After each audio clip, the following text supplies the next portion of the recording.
We are looking at a stack of research that suggests this ability to focus without distraction on cognitively demanding tasks is the ultimate 21st century career cheat code.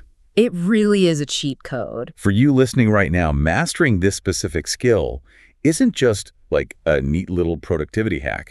It is literally the difference between thriving and merely surviving in the modern information economy. And that economic angle is the perfect place to start, because you might be listening and thinking, well, I'm not trying to take down Sigmund Freud. Right, I'm not starting a psychoanalytic revolution today. Yeah, and I'm not writing a multi-billion-dollar fantasy series. So why does my level of focus actually matter to me? And it matters because the very rules of success have just completely changed under our feet. Yes, we are living through what economists are calling the Great Restructuring.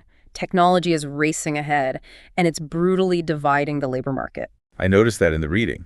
The sources point out that the economy is splitting. And there are essentially three groups that are going to come out on top of this. First, you have these highly skilled workers. Right. The example they used was someone who can build incredibly complex digital simulations, like to forecast the future from massive data sets, like Nate Silver. They aren't just typing questions into a search engine. They're working creatively alongside intelligent machines. Exactly. Then you have the superstars. Like David Heinemeier Hansson, the programmer. Yes. The prime example here is a programmer who created a hugely popular foundational coding framework. Think about it. Because of remote collaboration tools, companies no longer need to settle for like a mediocre local employee. They don't have to hire the best person in their specific zip code anymore. Right. They can pay top dollar for a superstar who might be working from a beach in Spain. Distance is dead. So only the absolute best get the massive premiums. And then the third group is the owners. The venture capitalists like John Doerr who actually have the massive capital to invest in these new technologies. Right. And let's be honest, most of us don't have billions of dollars in capital just lying around to invest. Sadly, no. So if we want to join the winners, we have to look at those first two groups, the highly skilled workers and the superstars. And the sources outline two core abilities you absolutely must have to get there. Number one, the ability to quickly master hard things. And two, the ability to produce at an elite level, both in terms of quality and speed. And the engine driving both of those abilities. It's deep work. But, I have to push back on this for a second. If this deep, isolated focus is the golden ticket in the modern economy, why does the modern workplace feel like it was actively designed to destroy it? That is the million-dollar question. We're so obsessed with open floor offices, instant messaging, constant connectivity. My office feels less like Jung's quiet stone tower and more like a giant chaotic group chat where actual work is just an afterthought. What's fascinating here is a concept called the metric black hole. You have to look at how we actually measure value.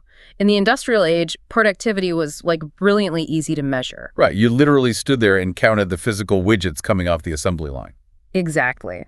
But in today's knowledge economy, how do you objectively measure the value of a single employee's cognitive output on a Tuesday afternoon? You can't. It's incredibly difficult. It is. And when those metrics fall into a black hole, people naturally default to the principle of least resistance. So if my boss can't measure the actual depth of my thinking or the quality of my problem solving, they can definitely measure how fast you reply to their emails. Wow. So I just make sure I'm constantly seeing pinging messages in the open office. It becomes this visible simulacrum of progress. It's busyness is a proxy for productivity. You nailed it. We perform work instead of actually doing it. And the justification for these chaotic open offices is almost always collaboration.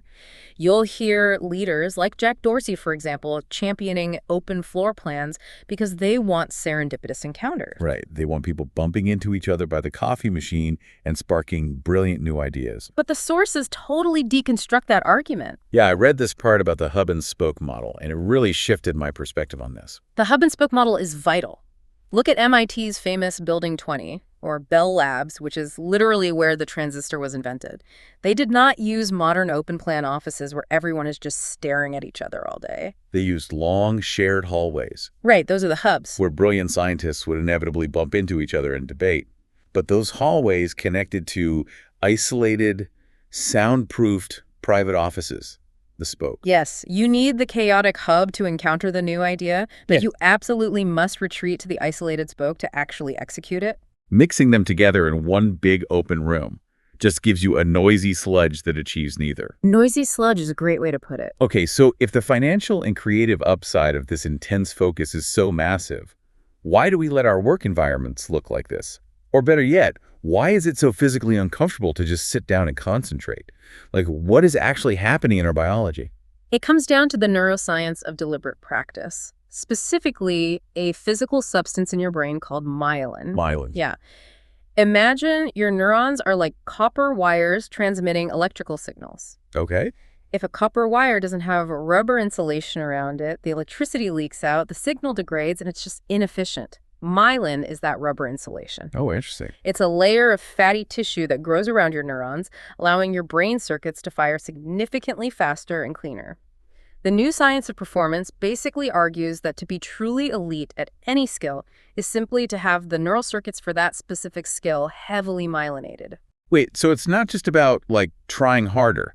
You are literally trying to physically upgrade your brain's hardware. Exactly. But how does that explain why a single email notification derails us so completely? Because you only trigger that myelination process by intensely focusing on a single specific circuit without any distraction.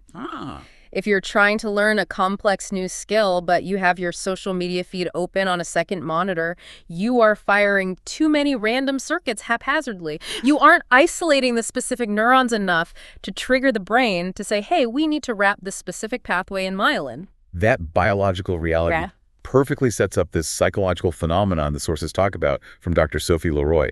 She calls it attention residue. Such a great term. It is. She ran these fascinating experiments where subjects worked on complex word puzzles, but then she interrupted them mid-task to go review resumes for a hypothetical hiring decision. And what happened? She found that when you switch from task A to task B, your attention does not fully follow you. A thick residue of your attention remains stuck thinking about the original puzzle. And that residue absolutely destroys your cognitive capacity for the new task. It makes so much sense when you think about your smartphone. It's exactly like leaving a heavy, battery-draining app running in the background. You switch to a new app, but your phone is lagging and burning up because that old app is still eating up your RAM. That's a perfect analogy. When you just glance at an unresolved Slack message from your boss, a significant part of your brain gets stuck processing the anxiety of that message, even after you switch back to writing your report. Which is why Wharton professor Adam Grant's strategy is such a powerful antidote here. Grant is an absolute machine when it comes to publishing elite academic papers. How does he do it? Extreme batching. He doesn't try to mix his tasks. He stacks all of his teaching obligations into the fall semester. Then during the spring and summer, he completely isolates himself for research. Wow, just completely off the grid. Yeah. Even on a micro level during the week, he'll lock himself away for 3 or 4 days at a time just to write. He even puts an out-of-office responder on his email while he is technically sitting right there in his office. That's hilarious. But he's leveraging a fundamental law of productivity the sources identify. Yeah. The formula is high-quality work produced equals time spent multiplied by the intensity of focus. Exact. By entirely eliminating attention residue, he pushes his intensity to the absolute maximum. But hold on, this brings up a really practical problem for you listening right now. I know what you're going to say. Not everyone can pull a Bill Gates and disappear to a lakeside cabin for a 2-week think week. If I tell my boss I'm ignoring emails for 3 days, I don't get myelination, I get fired. Right. How do normal people fit this into their actual lives? That's where you have to intentionally choose a scheduling philosophy. The sources actually identify 4 distinct philosophies for protecting your finite willpower so you can get this deep work done without, ruining your career. Let's walk through how those actually work in practice. The first one they mention is the monastic philosophy. This is the extreme version. Total, ruthless isolation. The Neil Stephenson approach. Exactly. The sci-fi author Neil Stephenson uses this. He notoriously doesn't even have an email address. His logic is simple. If he spends his days answering a bunch of emails and doing interviews, he might be a good correspondent, but he'll write bad novels. If he hides from the world, he writes masterpieces. But as you pointed out, for a standard knowledge worker, that's practically impossible. So the second option is the bimodal philosophy. This is exactly what Carl Jung used. Shipping back and forth. Right. You shift between extreme isolation and extreme accessibility. Jung would be completely monastic in his stone tower, but then he would return to Zurich, run his busy clinical practice, and socialize in the coffee houses. So for a modern worker, This might look like being completely accessible Monday through Wednesday, but taking Thursday and Friday completely offline for deep work. Exactly. But still, that's pretty tough for someone with a rigid 9 to 5. Yeah, good luck telling HR you're off the grid every Thursday. Which brings us to the third option, which is usually the most successful for normal professionals, the rhythmic philosophy. This is about building rock-solid daily habits so you don't have to expend willpower deciding when to work. Oh, like the Jerry Seinfeld thing? Yes, Seinfeld famously used a giant wall calendar and a red marker to cross off every single day he wrote a joke, creating a visual chain he just didn't want to break. The sources also mention a guy named Brian Chappell. He was a doctoral candidate working a full-time job and raising a baby. Talk about no free time. Seriously. He couldn't vanish for days, so he adopted a rhythm. He woke up at 4:45 a.m. every single day to write his dissertation for 2 hours before the chaos of the day even started. That is dedication, and that leaves the last one, the journalistic philosophy. And the sources really warn this is only for the highly experienced. Yeah, don't try this at home. Right. You essentially squeeze deep work in wherever a gap randomly appears in your schedule. The journalist Walter Isaacson wrote a massive 900-page epic book while working as a senior executive at Time magazine. Which is insane. He would literally be on vacation with friends, find 20 minutes of free time before dinner, run up to his room, plunge into deep focus on his typewriter, and come right back down. So what does this all mean? It means you have to pick a lane. You have to actively choose a philosophy that matches your specific career constraints. Yeah. If you try to rely on the journalistic method without having practiced it for years. You'll just drain your willpower constantly shifting context. Exactly. And dealing with all that attention residue. You need a reliable system. But a system is just the baseline. If we connect this to the bigger picture, even after you've painstakingly picked a schedule, you still face a massive biological hurdle. The addiction. Yes. Your brain is physically addicted to distraction. You can't just block off your calendar, flip a switch, and suddenly be capable of immense focus. You have to actively train the focus muscle, which means you have to actively starve the distraction addiction. The research they highlight here is genuinely brutal. There's a Stanford researcher who found that constant task switching literally rewires the physical structure of the brain. He called chronic multitaskers mental wrecks. Mental wrecks. That is harsh. But true. They completely lose the ability to filter out irrelevancy. They become suckers for distraction even when they desperately, genuinely want to concentrate on something important. To fix that kind of neurological damage, you have to go into training. One of the most effective but difficult methods the sources highlight is how we handle internet blocks. Like an internet Sabbath. Well, a lot of people try that, 1 day a week with absolutely no screens, but think about it like a diet. If you eat perfectly healthy 1 day a week and gorge on junk food the other 6 days, you aren't going to lose any weight. Your brain is still hooked on the sugar. Right. I always assumed I just needed to take breaks from the screen. But the sources flip that completely. You shouldn't schedule breaks from distraction. You need to schedule breaks from focus. It's a huge mindset shift. It is. You block out specific times to use the internet, and outside of those blocks, you absolutely cannot go online no matter what. And the underlying mechanism here is that you have to learn to tolerate boredom again. Which we hate doing. Think about what happens when you're standing in line at the grocery store. The second there's a lull, you feel that physical itch in your pocket. You instinctively pull out your phone. Every time you do that, you are training your brain to reject boredom. You have to learn to just stand there, look around, and let your brain be bored. Another fascinating training technique they mention is the Roosevelt Dash. This is inspired by Teddy Roosevelt. When he was a freshman at Harvard, he had this massive array of eccentric interests. Boxing, poetry, naturalism. Yeah, all of it, which left him very little actual time to study, so he would artificially compress his study time. He'd manufacture a highly aggressive deadline. Like he'd give himself 1 hour to do 3 hours of reading, and he would force this teeth-gritting, unwavering concentration just to beat the clock. Doing this regularly acts like high-intensity interval training for your brain's attention centers. Wow.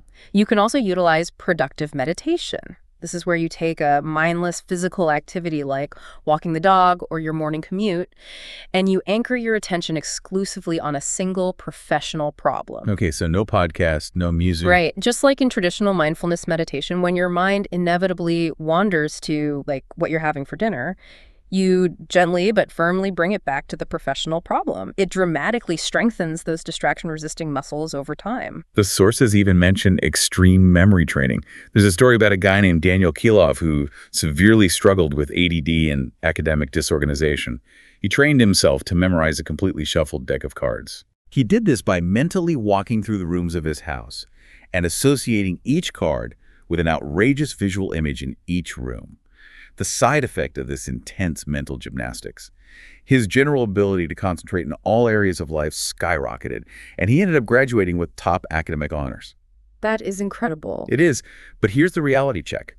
All of this mental training is practically useless if you are actively inviting the enemy into your pocket every single day. We have to confront the primary saboteurs of depth, our digital tools and social media. This is where we see the biggest disconnect. Most people use what the sources call the any benefit mindset. Oh, this part was eye-opening. Right. If a new app or a social platform offers even a tiny marginal benefit, like keeping in touch with a guy you met in college 10 years ago, they feel completely justified in using it. They completely ignore the massive opportunity cost and the devastating drain on their daily attention. I love the analogy the sources draw here. They compare our app usage to the craftsman approach, using the story of Forrest Pritchard. He's a sustainable farmer who made the radical choice to sell off his hay baler. Which sounds crazy for a farmer. Right. Now, any benefit farmer would look at that and say, are you crazy? A hay baler has a benefit. It bales hay for free. Obviously. But Pritchard didn't think like that. He looked at the deeper opportunity cost. If he spent all summer baling hay, he didn't have time to raise his highly profitable broiler chickens. Yeah. And more importantly, he looked at the baseline health of his farm. Buying hay from somewhere else actually brought much-needed external nutrients onto his soil. He assessed the tool like a true craftsman assessing his workshop. Knowledge workers need to assess their digital tools with that exact same ruthless pragmatism. You have to apply the law of the vital few, the 80-20 rule. In almost any pursuit, 80% of your success comes from just 20% of your activities. For elite writers like Malcolm Gladwell or Michael Lewis, they completely ignore Twitter. Why? Because firing off hot takes doesn't support the 20% of their activities that actually drive their success. Which is deep, patient research and careful, long-form writing. Exactly. If you are listening and wondering how to figure out which tools are actually serving you and which are just draining your battery, the sources suggest a social media backing party. Such a fun concept. It's inspired by a minimalist named Ryan Nicodemus. He literally boxed up every single physical possession in his apartment as if he were moving. Yeah. If he needed something, like his toothbrush, he unpacked it. After a week, whatever was still sitting in the boxes, he got rid of because he clearly didn't need it. When you apply that to social media, it means quitting cold turkey for 30 days. Don't announce it. Don't make a melodramatic post about taking a digital detox. Just delete the apps and stop. Just vanish. Yeah. And after 30 days, you ask yourself two harsh questions. Was my life notably worse without this service? And did anyone actually care that I was gone? Ouch. For most people, the answer is a very sobering no. But this raises an important question. If you actually clear out all this shallow social media, what do you do with your free time? The sources bring in this brilliant advice from a century ago by the English writer Arnold Bennett. He argued that you have to treat the 16 hours you aren't working as a day within a day. You cannot just treat your evenings as an exhausted, mindless epilogue to your workday. Right, because if you don't actively plan high-quality, leisure-like reading a challenging book, engaging in a structured hobby, or having a genuinely meaningful conversation, you will inevitably fall right back into low-value addictive web surfing. Your mind doesn't actually need to veg out in front of a screen to recover. It just needs a change of pace. And to fiercely protect that boundary between your work life and your leisure life, the sources recommend time blocking your entire workday. Give every single minute a specific job, and then, crucially, at the end of the day, implement a strict shutdown ritual. This is so important. You check your inboxes one last time, update your task lists, make a solid plan for tomorrow, and then you literally say a phrase out loud to yourself, something like, shutdown complete. It sounds a little cheesy at first. Ooh, totally. But the psychology behind it is profound. It's designed to defeat the Zeigarnik effect. For anyone who hasn't heard of it, the Zeigarnik effect is the psychological tendency for incomplete tasks to completely dominate our attention. It's that visceral anxiety you feel lying in bed, staring at the ceiling, thinking about an unread Slack message. Yes. If you don't have a trusted, written plan for how you're going to handle those open loops tomorrow, your brain will literally refuse to let them go while you're trying to eat dinner with your family. By saying shutdown complete, you are formally signaling to your subconscious that the loop is closed and it's finally safe to release those work thoughts. It's basically a permission slip to relax. Here's where it gets really interesting. Because everything we've talked about today, the shifting economic restructuring, the myelin in your brain, the rigid schedules, the ruthless pruning of your apps, it all points towards something much, much deeper than just productivity. It's not just about doing more stuff. Exactly. Deep work isn't just about cranking out more widgets for your boss or getting a slight bump in your salary. It is fundamentally about living a well-lived, meaningful life. A life where your brain isn't completely frazzled and fractured by 1,000 push notifications, but is anchored in the quiet, profound satisfaction of true craftsmanship. The sources make a deeply compelling philosophical argument that human beings are at their absolute best when they are immersed deeply in something highly challenging. Whether you are a blacksmith forging a sword, a programmer optimizing an elegant algorithm, or a writer crafting a paragraph. Right. That state of flow actively orders your consciousness. It builds a world that feels rich in meaning and importance, rather than frantic and shallow. But there is a hidden reason why we resist this so much. Why we cling so desperately to the shallow busyness of our inboxes and our social media feeds. It's fear. Yes, it is fear. It is incredibly safe to be busy. It is a very safe ego protection to say, well, I was just too busy answering emails and attending endless meetings to write that novel or launch that new business or formulate that grand theory. Because if you don't try, you can't fail. Exactly. But if you commit to deep work, you strip away every single one of those convenient excuses. You're forced to confront the terrifying possibility of seeing what you're actually capable of producing. And you have to accept the reality that your absolute best effort might still need improvement. It is the ultimate vulnerability. When you step away from the noise of the crowd, you are left completely alone with your own potential. Just like Carl Jung locking himself in that stone tower by the lake, alone with his thoughts. Or J.K. Rowling shutting the heavy door of that hotel suite, staring at a blank page with the weight of the world on her shoulders. They stripped away the excuses. They stepped into the ring. So as we wrap up this deep dive, the question we want to leave you with is this. Are you ready to step into the ring?